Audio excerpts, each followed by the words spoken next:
So the static lunge, this is a great way to not only improve and increase movement of the lunge, but also to increase strength in the lunge as well. I love this exercise because it really focuses on proprioception of the whole body while building strength in the whole lower body and the core musculature as well.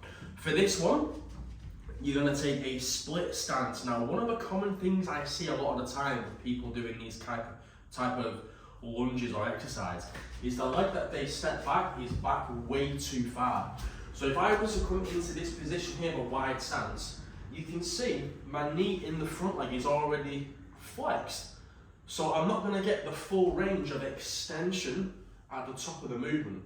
And alongside that, the majority of people have some sort of restriction and tightness down this front line here. So quads, hip flexor complex. So that means if they're extending the hips but they've not got the range, the pelvis is then going to be tipped forward into an anterior tilt, which means the lower back starts to take the strain.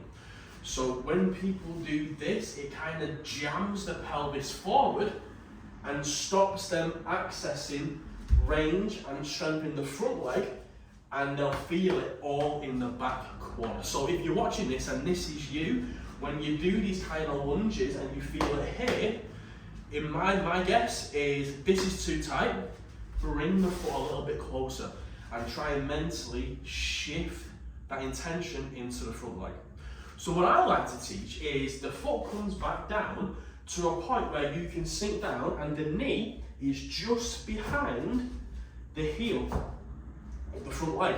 So this actually, it shifts the knee forward, so we get a nice balance of quad and hamstring recruitment, as well as the glutes in the working front leg, and it takes away the strain off this back foot.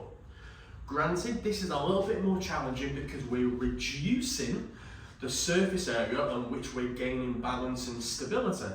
So for that, easy fix, we use a down rod. Down rod's down to assist with balance. Small step back, then we can sink into this lunge. Just here. Once you build strength with this, we don't need this. That can go away. Small step back, and we can sink down. Now note, my torso isn't staying perfectly vertical here. I want a very slight lean forward, because ideally, for me in this exercise, what I like to do is keep the angle of my torso at the same angle as my shin or my tibia here. So here, and drive. And now note, I'm at a point where as I get to the top, I can get pretty much near full extension in the front leg.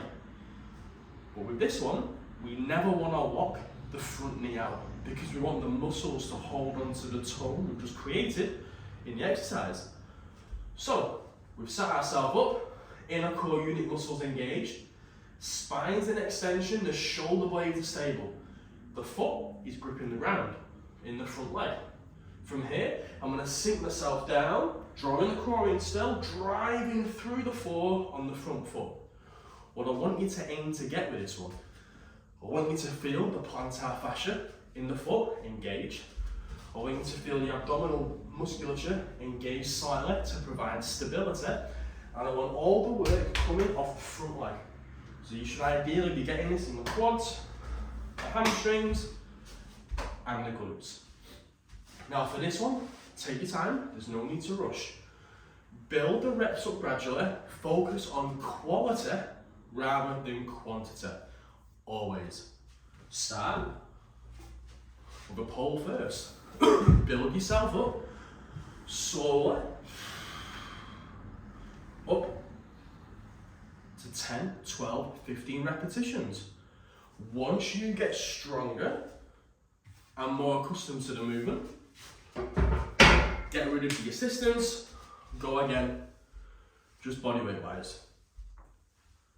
Build up, then from there, you can have one dumbbell front loaded, dumbbell in each hand. Same principle, right? Principles all stay the same. The stance, the core, our posture, controlled movement. So give that a go, and as always, let us know how you get on.